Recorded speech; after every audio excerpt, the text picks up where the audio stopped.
Todd Young Online presents Young Tales. Tales for the young and the young at heart. Today's story: Mr. Toad Gets into Trouble. Episode 4 of The Wind in the Willows by Kenneth Grahame. It was a bright morning in the early part of the summer. The river had resumed its wonted banks and its accustomed pace, and a hot sun seemed to be pulling everything green and bushy and spiky up out of the earth towards him, as if by strings. The mole and the water rat had been up since dawn, very busy on matters connected with boats and the opening of the boating season, painting and varnishing, mending paddles, repairing cushions, hunting for missing boat hooks, and so on, and were finishing breakfast in their little parlor and eagerly discussing their plans for the day when a heavy knock sounded at the door. "Father," said the rat, all over egg. "See who it is, Mole, like a good chap, since you finished." The mole went to attend the summons, and the rat heard him utter a cry of surprise. Then he flung the parlor door open and announced with much importance, "Mr. Badger!" This was a wonderful thing indeed, that the badger should pay a formal call on them, or indeed anybody. He generally had to be caught if you wanted him badly, and as he slipped quietly along a hedgerow of an early morning or a late evening, or else hunted up in his own house in the middle of the wood, which was a serious undertaking. The badger strode heavily into the room and stood looking at the two animals with an expression full of seriousness. The rat let his egg spoon fall on the tablecloth and sat open-mouthed. "The hour has come," said the badger at last with great solemnity. "What hour?" asked the rat uneasily, glancing at the clock on the mantelpiece. "Whose hour, you should say, rather," replied the badger. "Why, Toad's hour, the hour of Toad. I said I would take him in hand as soon as the winter was well over, and I'm going to take him in hand today." "Toad's hour, of course!" cried the mole delightedly. "Hooray, I remember now. We'll teach him to be a sensible toad." "This very morning," continued the badger, taking an armchair, "as I learnt last night from a trustworthy source, another new and exceptionally powerful motor car will arrive at Toad Hall on approval or return. At this very moment, perhaps, Toad is busy arraying himself in those singularly hideous habiliments so dear to him, which transform him from a comparatively good-looking toad into an object which throws any decent-minded animal that comes across into a violent fit. We must be up and doing, ere it is too late. You two animals will accompany me instantly to Toad Hall, and the work of rescue shall be accomplished." "Right you are!" cried the rat, starting up. "We'll rescue the poor unhappy animal. We'll convert him. He'll be the most converted toad that ever was before we've done with him." They set off up the road on their mission of mercy, Badger leading the way. Animals, when in company, walk in a proper and sensible manner, in single file instead of sprawling all across the road and being of no use or support to each other in case of sudden, terrible danger. They reached the carriage drive of Toad Hall to find, as Badger had anticipated, a shiny new motor car of great size, painted a bright red, Toad's favorite color, standing in front of the house. As they neared the door, it was flung open, and Mr. Toad, arrayed in goggles, cap, gaiters, and enormous overcoat, came swaggering down the steps, drawing on his gauntleted gloves. "Hello, come on, you fellows," he cried cheerfully on catching sight of them. "You're just in time to come with me for a jolly. His hearty accents faltered and fell away as he noticed the stern, unbending look on the countenances of his silent friends, and his invitation remained unfinished. The badger strode up the steps. "Take him inside," he said sternly to his companions. Then, as Toad was hustled through the door, struggling and protesting, he turned to the chauffeur in charge of the new motor car. "I'm afraid you won't be wanted today," he said. "Mr. Toad has changed his mind. He will not require the car. Please understand that this is final. You needn't wait." Then he followed the others inside and shut the door. "Now then," he said to the Toad when the four of them stood together in the hall, "first of all, take those ridiculous things off." "Shan't," replied Toad with great spirit. "What is the meaning of this gross outrage? I demand an instant explanation." "Take them off him, then, you two," ordered the badger briefly. They had to lay Toad out on the floor, kicking and calling all sorts of names before they could get to work properly. Then the rat sat on him, and the mole got his motor clothes off him bit by bit, and they stood him up on his legs again. A good deal of his blustering spirit seemed to have evaporated with the removal of his fine panoply. Panoply? Now that he was merely Toad and no longer the terror of the highway, he giggled feebly and looked from one to the other appealingly, seeming quite to understand the situation. "You knew it must come to this sooner or later, Toad," the Badger explained severely. "You've disregarded all the warnings we've given you. You've gone on squandering the money your father left you, and you're getting us animals a bad name in the district by your furious driving and your smashes and your rows with the police. Independence is all very well, but we animals never allow our friends to make fools of themselves beyond a certain limit, and that limit you've reached. Now, you're a good fellow in many respects, and I don't want to be too hard on you. I'll make one more effort to bring you to reason. You will come with me into the smoking room, and there you will hear some facts about yourself. And we'll see whether you come out of that room the same Toad that you went in." He took Toad firmly by the arm, led him into the smoking room, and closed the door behind them. "That's no good," said the rat contemptuously. "Talking to Toad'll never cure him. He'll say anything." They made themselves comfortable in armchairs and waited patiently. Through the closed door, they could just hear the long, continuous drone of the Badger's voice, rising and falling in waves of oratory, and presently they noticed that the sermon began to be punctuated at intervals by long-drawn sobs, evidently proceeding from the bosom of Toad, who was a soft-hearted and affectionate fellow, very easily converted, for the time being, to any point of view. After some 3/4 of an hour, the door opened, and the Badger reappeared, solemnly leading by the paw a very limp and dejected Toad. His skin hung baggily about him, his legs wobbled, and his cheeks were furrowed by the tears so plentifully called forth by the Badger's moving discourse. "Sit down there, Toad," said the Badger kindly, pointing to a chair. "My friends," he went on, "I am pleased to inform you that Toad has at last seen the error of his ways. He is truly sorry for his misguided conduct in the past, and he has undertaken to give up motor cars entirely and forever.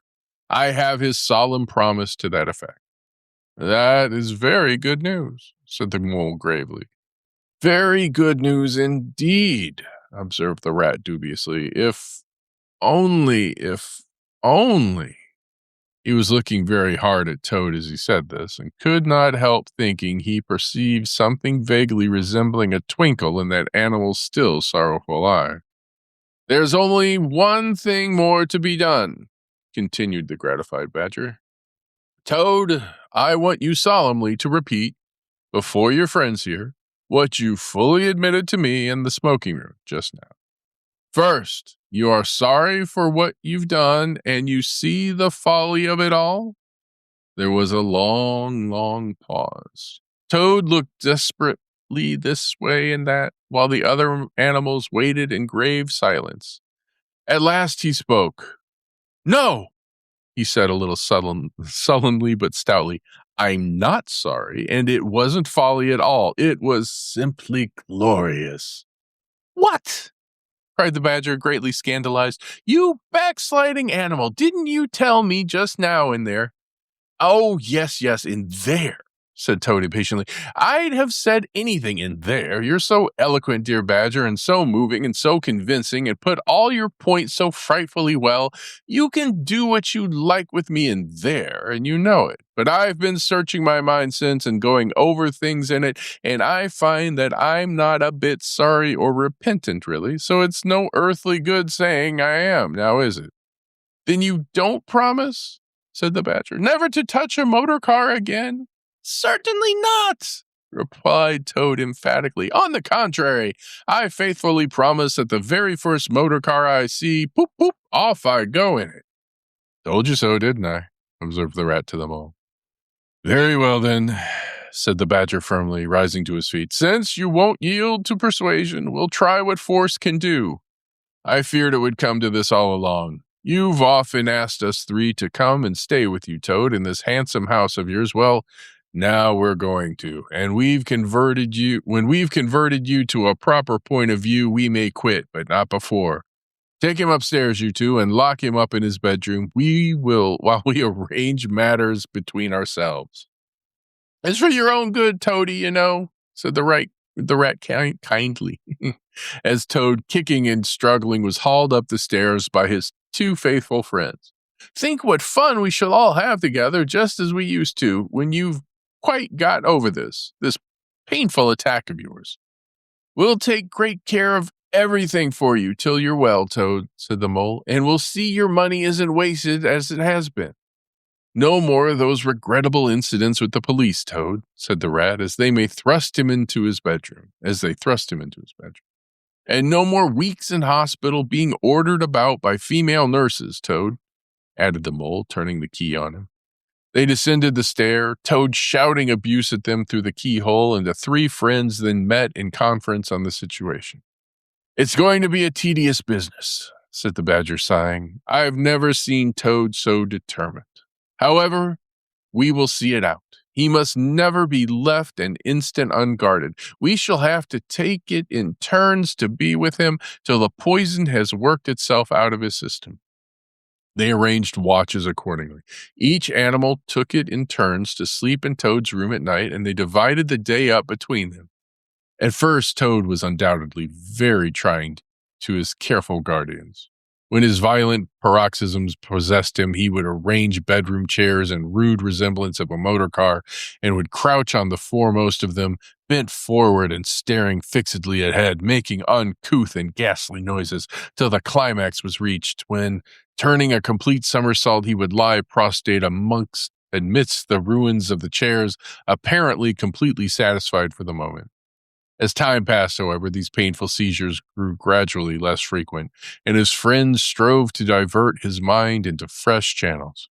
But his interest in other matters did not seem to revive, and he grew apparently languid and depressed. One morning, the rat, whose turn it was to go on duty, went upstairs to relieve Badger, whom he found fidgeting to be off and stretch his legs in a long ramble round his wood and down his earths and burrows. Toad's still in bed, he told the rat outside the door. Can't get much out of him except, leave him alone. He wants nothing. Perhaps he'll be better presently. It may pass off in time. Don't be duly anxious, and so on. Now, you look out, rat.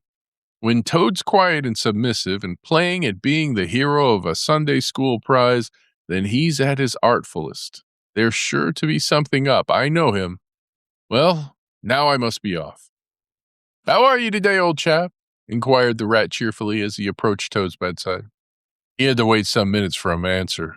At last, a feeble voice replied, Thank you so much, dear Ratty. So good of you to inquire. But first, tell me how you are yourself and the excellent mole. Oh, we're all right, replied the rat. Mole, he added incautiously, is going out for a run round with Badger. They'll be out till luncheon time, so you and I will spend a pleasant morning together, and I'll do my best to amuse you. Now jump up, there's a good fellow, and don't lie moping there on a fine morning like this. Dear kind rat, murmured Toad, how little you realize my condition, and how far I am from jumping up now, if ever. But do not trouble about me. I hate being a burden to my friends, and I do not expect to be one much longer. Indeed, I almost hope not. Well, I hope not too, said the rat heartily. You've been a fine bother to us all this time, and I'm glad to hear it's going to stop. And in weather like this, and the boating season just beginning, it's too bad of you, Toad. It isn't the trouble we mind, but you're making us miss such an awful lot. I'm afraid it is the trouble, mind you, though, replied the Toad languidly. I can quite understand it. It's natural enough. You're tired of bothering about me. I mustn't ask you to do anything further. I'm a nuisance, you know. You are indeed, said the rat, but I tell you I'd take any trouble on earth for you if only you'd be a sensible animal. If I thought that, Ratty, murmured Toad more feebly than ever. "Then I would beg you for the last time, probably, to step round to the village as quickly as possible. Even now it may be too late, and fetch the doctor, but don't bother. It's only a trouble, and perhaps we may as well let things take their course." "Why, what do you want a doctor for?" inquired the rat, coming closer and examining him. He certainly lay very still and flat, and his voice was weaker and his manner much changed. "Surely you have noticed of late," murmured Toad, "but no, why should you? Noticing things is only a trouble. Tomorrow, indeed, you may be saying to yourself, 'Oh, if only I had noticed sooner, if only I had done something.' But no, it's a trouble. Never mind. Forget that I asked." "Look here, old man," said the rat, beginning to get rather alarmed. "Of course I'll fetch the doctor to you if you really think you want him. But you can hardly be bad enough for that yet. Let's talk about something else." "I fear, dear friend," said Toad with a sad smile, "that talk can do little in a case like this, or doctors either, for that matter. Still, one must grasp at the slightest straw, and by the way, while you are about it, I hate to give you additional trouble, but I happen to remember that you will pass the door. Would you mind at the same time asking the lawyer to step up? It would be a convenience to me, and there are moments, perhaps I should ask, there is a moment when one must face disagreeable tasks at whatever cost to exhausted nature. A lawyer? Oh, he must be really bad," the affrighted rat said to himself, and he hurried from the room, not forgetting, however, to lock the door carefully behind him. Outside, he stopped to consider. The other two were far away, and he had no one to consult. "It's best to be on the safe side," he said on reflection. "I've known Toad fancy himself frightfully bad before, without the slightest reason, but I've never heard him ask for a lawyer. If there's nothing really the matter, the doctor will tell him he's an old ass and cheer him up, and that will be something gained. I'd better humor him and go. It won't take very long." So he ran off to the village on his errand of mercy. The Toad, who had hopped lightly out of bed as soon as he heard the key turn in the lock, watched him eagerly from the window till he disappeared down the carriage drive. Then, laughing heartily, he dressed as quickly as possible in the smartest suit he could lay hands on at the moment, filled his pockets with cash which he took from a small drawer in the dressing table, and next, knotting the sheets from his bed together and tying one end of the improvised rope round the central mullion of the handsome two-door window which formed such a feature of his bedroom, he scrambled out, slid lightly to the ground, and taking the opposite direction to the rat, marched off light-heartedly, whistling a merry tune. It was a gloomy luncheon for Rat when the Badger and the Mole at length returned, and he had to face them at table with his pitiful and unconvincing story. The Badger's caustic, not to say brutal remarks may be imagined and therefore passed over, but it was painful to the Rat that even the Mole, though he took his friend's side as far as possible, could not help saying, "You've been a bit of a duffer this time, Ratty. Toad, too, of all animals." "He did it awfully well," said the crestfallen Rat. "He did you awfully well," rejoined the Badger hotly. "However, talking won't mend matters. He's got to clear away for the time. That's certain. And the worst of it is, he'll be so conceited with what he'll think he is his cleverness that he may commit any folly. One comfort is, we're free now. We needn't waste any more of our precious time doing sentry go. But we'd better continue to sleep at Toad Hall for a while longer. Toad may be brought back at any moment on a stretcher or between two policemen." So spoke the Badger, not knowing what the future held in store or how much water and of how turbid a character was to run under bridges before Toad should sit at ease again in his ancestral hall. Meanwhile, Toad, gay and irresponsible, was walking briskly along the high road, some miles from home. At first, he had taken bypaths and crossed many fields and changed his course several times in case of pursuit. But now, Feeling by this time safe from recapture and the sun smiling brightly on him and all nature joining in a chorus of approval to the song of self-praise that his own heart was singing to him, he almost danced along the road in his satisfaction and conceit. "Smart piece of work, that," he remarked to himself, chuckling. "Brain against brute force, and brain came out on top, as it's bound to do. Poor old Rat. My, won't he catch it when Badger gets back? A worthy fellow, Ratty, with many good qualities, but very little intelligence and absolutely no education. I must take him in hand some day and see if I can make something of him." Filled full of conceited thoughts such as these, he strode along, his head in the air till he reached a little town where the sign of the Red Lion swinging across the road halfway down the main street reminded him that he had not breakfasted that day and that he was exceedingly hungry after his long walk. He marched into the inn, ordered the best luncheon that could be provided at so short a notice, and sat down to eat it in the coffee room. He was about halfway through his meal when an only too familiar sound approaching down the street made him start and fall a-trembling all over. The poop-poop drew nearer and nearer. The car could be heard to turn into the inn-yard and come to a stop, and Toad had to hold on to the leg of the table to conceal his overmastering emotion. Presently, the party entered the coffee room, hungry, talkative, and gay, voluble on their experiences of the morning and the merits of the chariot that had brought them along so well. Toad listened eagerly, all ears for a time. At last, he could stand it no longer. He slipped out of the room quietly, paid his bill at the bar, and as soon as he got outside, sauntered round quietly to the inn-yard. "There cannot be any harm," he said to himself. "I am only just looking at it." The car stood in the middle of the yard, quite unattended, the stable helps and other hangers-on being all at their dinner. Toad walked slowly round it, inspecting, criticizing, musing deeply. "I wonder," he said to himself presently, "I wonder if this sort of car starts easily." Next moment, hardly knowing how it came about, he found he had hold of the handle and was turning it. As the familiar sound broke forth, the old passion seized on Toad and completely mastered him, body and soul. As if in a dream, he found himself somehow seated in the driver's seat, as if in a dream. He pulled the lever and swung the car around the yard and out through the archway, and, as if in a dream, all sense of right and wrong, all fear of obvious consequences, seemed temporarily suspended. He increased his pace, and as the car devoured the street and leapt forth on the high road through the open country, he was only conscious that he was Toad once more. Toad at his best and highest. Toad the terror. Toad the traffic queller. The lord of the lone trail, before whom all must give way or be smitten into nothingness and everlasting night.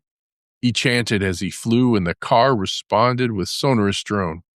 The miles were eaten up under him, and as he sped, he knew not whither, fulfilling his instincts, living his hour, reckless of what might come to him. "To my mind," observed the chairman of the bench of magistrates, cheerfully, "the only difficulty that presents itself in this otherwise very clear case is how we can possibly make it sufficiently hot for the incorrigible rogue and hardened ruffian whom we see cowering in the dock before us.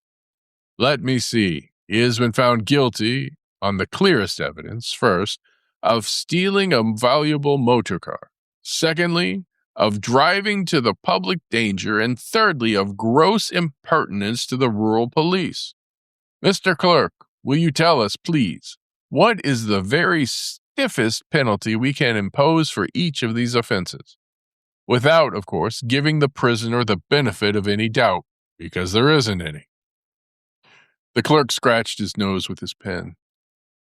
"Some people would consider," he observed, "that stealing the motor car was the worst offense, and so it is. But cheeking the police undoubtedly carries the severest penalty, and so it ought. Supposing you were to say 12 months for the theft, which is mild, and 3 years for the furious driving, which is lenient, and 15 years for the cheek, which was pretty bad sort of cheek, judging by what we've heard from the witness box. even if you only believe 1/10 part of what you heard. And I never believed more myself. Those figures, if added together correctly, taught up to 19 years. First rate, said the chairman. So you had better make it around 20 years and be on the safe side, concluded the clerk. An excellent suggestion, said the chairman approvingly. Prisoner, pull yourself together and try and stand up straight. It's going to be 20 years for you this time. And mind, if you appear before us again upon any charge whatever, we shall have to deal with you very seriously.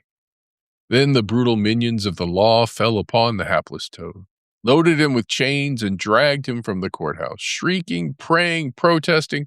Across the marketplace where the playful populace, always as severe upon detected crime as they are sympathetic and helpful when one is merely wanted, assailed him with jeers, carrots, and popular catchwords. Past hooting school children, their innocent faces lit up with the pleasure they ever derive from the sight of a gentleman in difficulties, across the hollow-sounding drawbridge, below the spiky portcullis, under the frowning archway of the grim old castle whose ancient towers soared high overhead, past guard rooms full of grinning soldiery off duty, past sentries who coughed in a horrid sarcastic way because that is as much as a sentry on his post dare do to show his contempt and abhorrence of a crime. Up time-worn, winding streets, past men-at-arms in casket and corselet of steel, darting threatening looks through their vizards across courtyards where mastiffs strained at their leash and pawed at the air to get at him. Past ancient warders, their halberds leaned against the wall, dozing over a pasty and a flagon of brown ale. On and on past the rack chamber and the thumbscrew room, past the turning that led to the private scaffold till they reached the door of the grimmest dungeon that lay in the heart of the innermost keep. There at last they paused where an ancient jailer sat fingering a bunch of mighty keys. Odds bodkins, says the sergeant of police, taking off his helmet and wiping his forehead. Rouse the old loon and take over from us this vile Toad, a criminal of deepest guilt and matchless artfulness and resource. Watch and ward him with all thy skill, and mark thee well, Greybeard. Should aught untoward befall, thy old head shall answer for his, and a murrain on both of them. The jailer nodded grimly. Laying his withered hand on the shoulder of the miserable Toad, the rusty key creaked in the lock. The great door clanged behind them, and Toad was a helpless prisoner in the remotest dungeon of the best guarded keep in the stoutest castle in all the length and breadth of merry England. The willow wren was twittering his thin little song, hidden himself in the dark selvage of the river bank. Though it was past 10 o'clock at night, the sky still clung to and retained some lingering skirts of light from the departed day. And the sullen heats of the torrid afternoon broke up and rolled away at the dispersing touch of the cool fingers of the short midsummer night. Mole lay stretched on the bank, still panting from the stress of the fierce day that had been cloudless from dawn to late sunset, and waited for his friend to return. He had been on the river with some companions, leaving the water rat free to keep an engagement of long standing with Otter. And he had come back to find the house dark and deserted and no sign of Rat, who was doubtless keeping it up late with his old comrade. It was still too hot to think of staying indoors, so he lay on some cool dock leaves and thought over the past day and its doings and how very good they all had been. The rat's light footfall was presently heard, approaching over the parched grass. "Oh, that blessed coolness," he said, and sat down, gazing thoughtfully into the river, silent and preoccupied. "You stayed to supper, of course," said the mole presently. "Simply had to," said the rat. "They wouldn't hear of my going before. And you know how kind they always are, and they made things as jolly for me as ever they could, right up to the moment I left. But I felt a brute all the time, and as it was clear to me, they were very unhappy, though they tried to hide it. Mole, I'm afraid they're in trouble. Little Portly is missing again, and you know what a lot his father thinks of him. though he never says much about it. "What? That child?" said the mole lightly. "Well, suppose he is. Why worry about it? He's always straying off and getting lost and turning up again. He's so adventurous. But no harm ever happens to him. Everybody hereabouts knows him and likes him just as they do old Otter. And you may be sure some animal or other will come across him and bring him back again, all right. Why, we found him ourselves miles from home and quite self-possessed and cheerful." "Yes, but this time it's more serious," said the rat gravely. "He's been missing for some days now, and the otters have hunted everywhere, high and low, without finding the slightest trace. And they've asked every animal, too, for miles around, and nobody knows anything about him. Otter's evidently more anxious than he'll admit. I got out of him that young Portly hasn't learned to swim very well yet, and I can see he's thinking of the weir. There's a lot of water coming down still, considering the time of year, and the place always had a fascination for the child. And then there are, well, traps and things, you know. Otter's not the fellow to be nervous about any son of his before its time, and now he is nervous. When I left, he came out with me, said he wanted some air, and talked about stretching his legs. But I could see it wasn't that, so I drew him out and pumped him, and got it all from him at last. He was going to spend the night watching by the ford. You know, the place where the old ford used to be in bygone days before they built the bridge?" "I know it well," said the mole, "but why should Otter choose to watch there?" "Well, it seems that it was there he gave Portly his first swimming lesson," continued the rat. "From that shallow, gravelly spit near the bank, and it was there he used to teach him fishing, and there young Portly caught his first fish, of which he was so very proud. The child loved that spot, and Otter thinks that if he came wandering back from wherever he is, if he is anywhere by this time, poor little chap, he might make for the ford he was so fond of. Or if he came across it, he'd remember it well and stop there and play, perhaps. So Otter goes there every night and watches on the chance, just on the chance." They were silent for a time, both thinking of the same thing. The lonely, heart-sore animal crouched by the ford, watching and waiting the long night through on the chance. Well, said the rat presently, "I suppose we ought to be thinking about turning in." But he never offered to move. "Rat," said the mole, "I simply can't go in and turn in and go to sleep and do nothing, even though there doesn't seem to be anything to be done. We'll get the boat out and paddle upstream. The moon will be up in an hour or so, and then we will search as well as we can. Anyhow, it will be better than going to bed and doing nothing." "Just what I was thinking myself," said the rat. "It's not the sort of night for bed anyhow, and daybreak is not so very far off. And then we may pick up some news of him and early risers as we go along." They got out the boat, and the rat took the sculls, paddling with caution. Out in midstream there was a clear, narrow track that faintly reflected the sky, but wherever shadows fell on the water from bank, bush, or tree, they were as solid to all appearances as the banks themselves, and the mole had to steer with judgment accordingly. Dark and deserted as it was, the night was full of small noises, song and chatter and rustling, telling of the busy little population who were up and about, plying their trades and vocations through the night till sunshine should fall on them and at last send them off to their well-earned repose. The water's own noises, too, were more apparent than by day, its gurglings and cloops, more unexpected and near at hand. And constantly they started at what seemed a sudden clear call from an actual articulate voice. The line of the horizon was clear and hard against the sky, and in one particular quarter it showed black against a silvery climbing phosphorescence that grew and grew. At last, over the rim of the waiting earth, the moon lifted with slow majesty till it swung clear of the horizon and rode off, free of moorings, and once more they began to see surfaces, meadows widespread and quiet gardens, and the river itself from bank to bank, all softly disclosed, all washed clean of mystery and terror, all radiant again as by day, but with a difference that was tremendous. Their old haunts greeted them again in other raiment, as if they had slipped away and put on this pure new apparel and come quietly back, smiling as they shyly waited to see if they would be recognized again under it.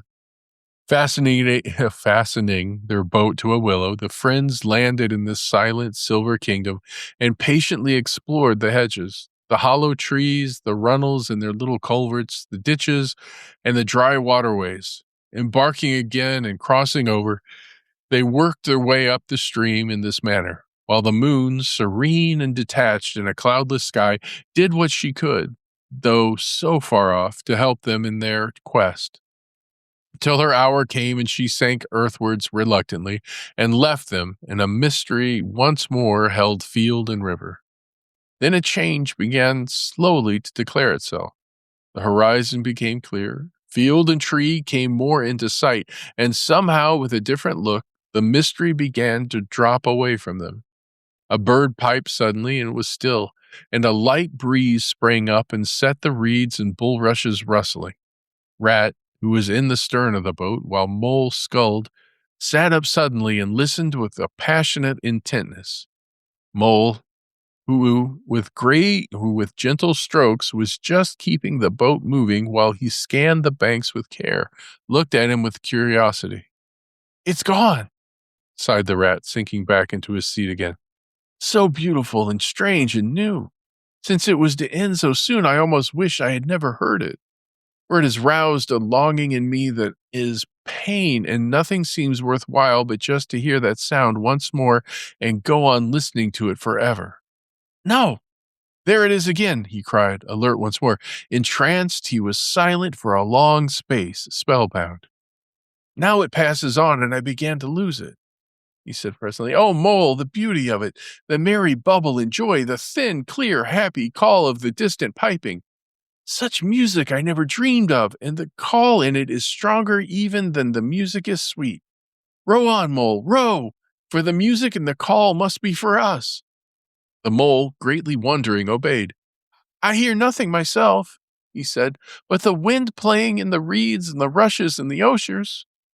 The rat never answered, if indeed he heard. Rapt, transported, trembling, he was possessed in all his senses by this new divine thing that caught up his helpless soul and swung and dandled it, a powerless but happy infant in a strong, sustaining grasp. In silence, Mole rowed steadily, and soon they came to a point where the river divided, a long backwater branching off to one side. With a slight movement of his head, Rat, who had long dropped the rudder lines, directed the rower to take the backwater. The creeping tide of light gained and gained, and now they could see the color of the flowers that gemmed the water's edge. "Clearer and nearer still," cried the rat joyously. "Now you must surely hear it. Ah, at last I see you do." Breathless and transfixed, the Mole stopped rowing as the liquid run of that glad piping broke on him like a wave, caught him up, and possessed him utterly. He saw the tears on his comrade's cheeks and bowed his head and understood. For a space they hung there, brushed by the purple loosestrife that fringed the bank. Then the clear, imperious summons that marched hand in hand with the intoxicating melody imposed its will on Mole, and mechanically he bent to his oars again. And the light grew steadily stronger, but no birds sang as they were wont to do at the approach of dawn. And but for the heavenly music, all was marvelously still. On either side of them they glided onwards. The rich meadow grass seemed that morning of a freshness and greenness unsurpassable. Never had they noticed the roses so vividly, the willow herb so riotous, the meadow sweet so odorous and pervading. Then the murmur of the approaching weir began to hold the air, and they felt a consciousness that they were nearing the end, whatever it might be that surely awaited their expedition. A wide half-circle of foam and glinting lights and shining shoulders of green water. The great weir closed the backwater from bank to bank, troubled all the quiet surface from twirling eddies and floating foam streaks, and deadened all other sounds with its solemn and soothing rumble. In the midmost of the stream, embraced in the weir's shimmering arm spread, a small island lay anchored, fringed close with willow and silver birch and alder, reserved, shy, but full of significance. It hid whatever might hold behind a veil, keeping it till the hour should come, and within the hour, those who were called and chosen. Slowly, but with no doubt or hesitation whatsoever, and in something of a solemn expectancy, the two animals passed through the broken, tumultuous water and moored their boat at the flowery margin of the island. In silence, they landed and pushed through the blossom and scented herbage and undergrowth that led up to the level ground, till they stood on a little lawn of a marvelous green, set round with nature's own orchard trees, crabapple, wild cherry, and sloe.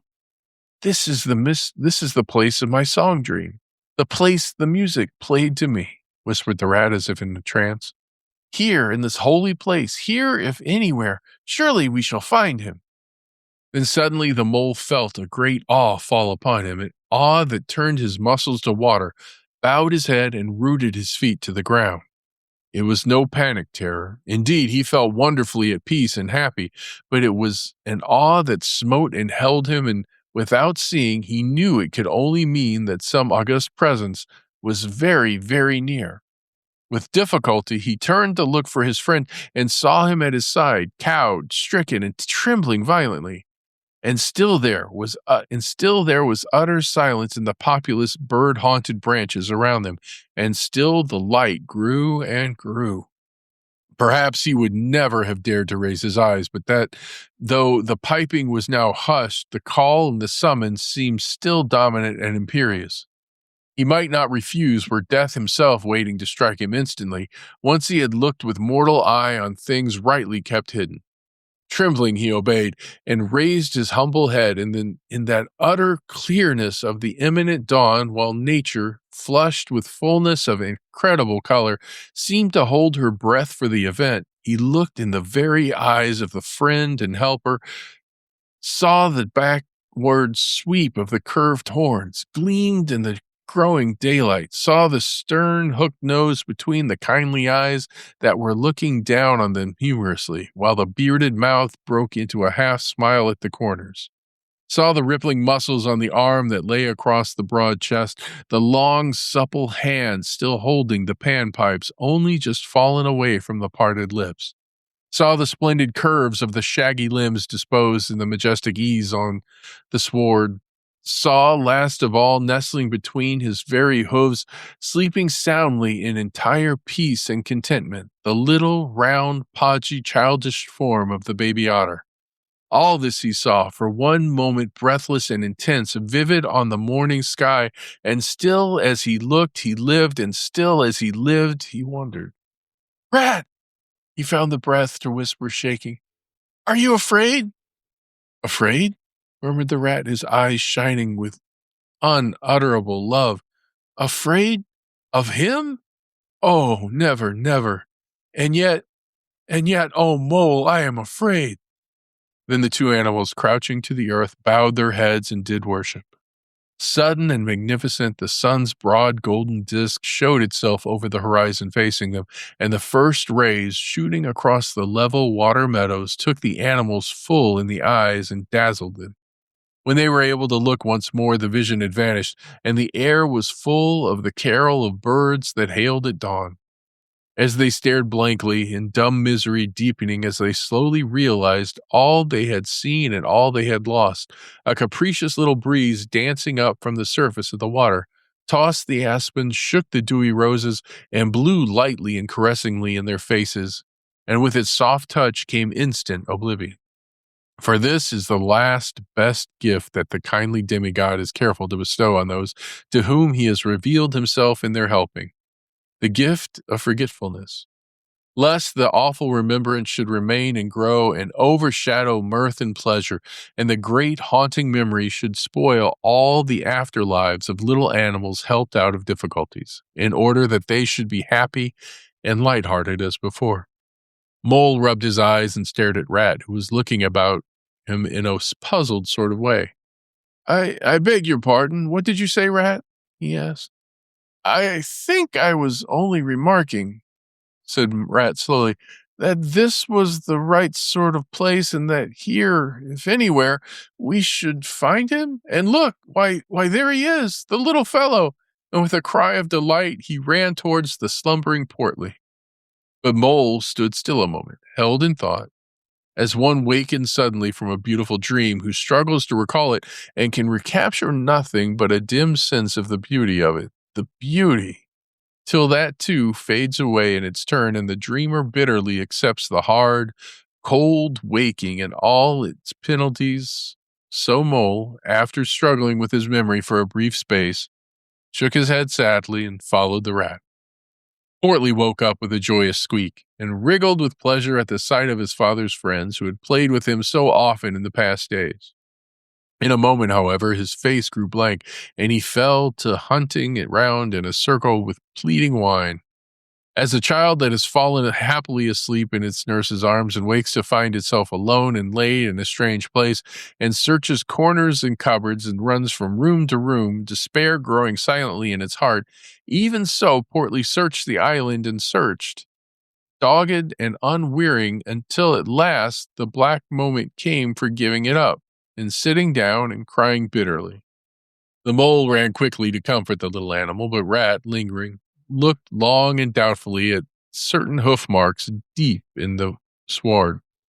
Some great animal has been here, he murmured slowly and thoughtfully, and stood musing, his mind strangely stirred.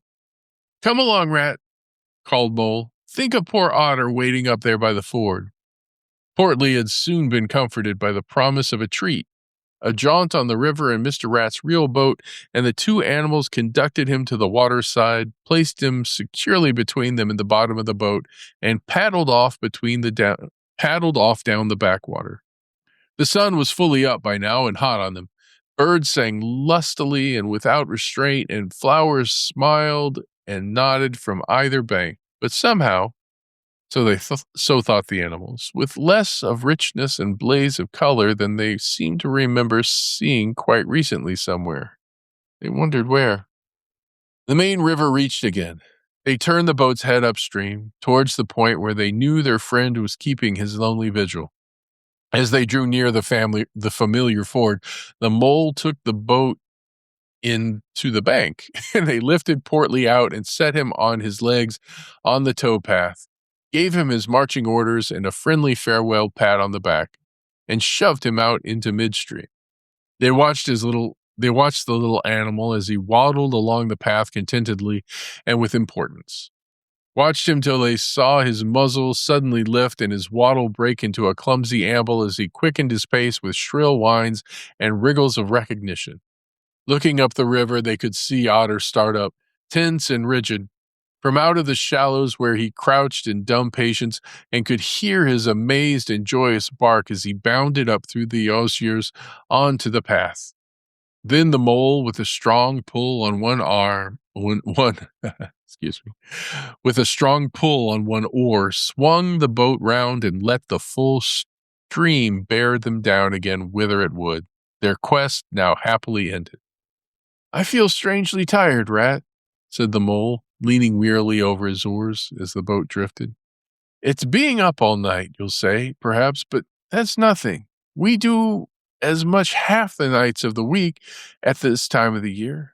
No, I feel as if I had been through something very exciting and rather terrible, and it was just over, and yet nothing particular has happened. Or something very surprising and splendid and beautiful, murmured the Rat, leaning back and closing his eyes. I feel just as you do, Mole, simply dead tired, though not body tired. It's lucky we've got the stream with us to take us home. Isn't it jolly to feel the sun again, soaking into one's bones, and hark to the wind playing in the reeds? It's like music. Far away music, said the Mole, nodding drowsily. So I was thinking, murmured the Rat, dreamful and languid. Dance music, the lilting sort that runs on without a stop, but with words in it, too. It passes into words and out of them again. I catch them at intervals. Then it is dance music once more, and then nothing but the reeds, soft then whispering. "You hear better than I," said the mole sadly. "I cannot catch the words." "Let me try and give them," said the rat softly, his eyes still closed. Now it is turning into words again, faint but clear, lest the awe should dwell and turn your frolic to fret. You shall look on my power at the helping hour, but then you shall forget.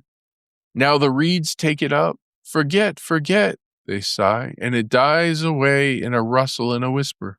Then the voice returns. Lest limbs be reddened and rent, I spring the trap that is set. As I loose the snare, you may glimpse me there, for surely you shall forget. Grow nearer, mole, nearer to the reeds. It is hard to catch and grows each minute fainter. Helper and healer I cheer, small waifs in the woodland wet. Strays I find in it, wounds I bind in it, bidding them all forget. Nearer, mole, nearer. No, it is no good. The song has died away into reed talk. But what do the words mean? Asked the wondering mole. That I do not know, said the rat simply. I passed them on to you as they reached me. Ah, now they return again, and this time full and clear. This time at last it is real, the unmistakable thing, simple, passionate, perfect.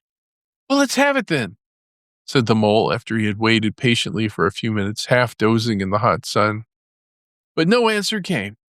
He looked and understood the silence. With a smile of much happiness on his face and something of a listening look still lingering there, the weary rat was fast asleep. And here's where we end for today. Young Tales is produced and narrated by Todd Young from Todd Young Online. If you enjoyed this, please like and subscribe and join us next time for another story. Thank you for your support.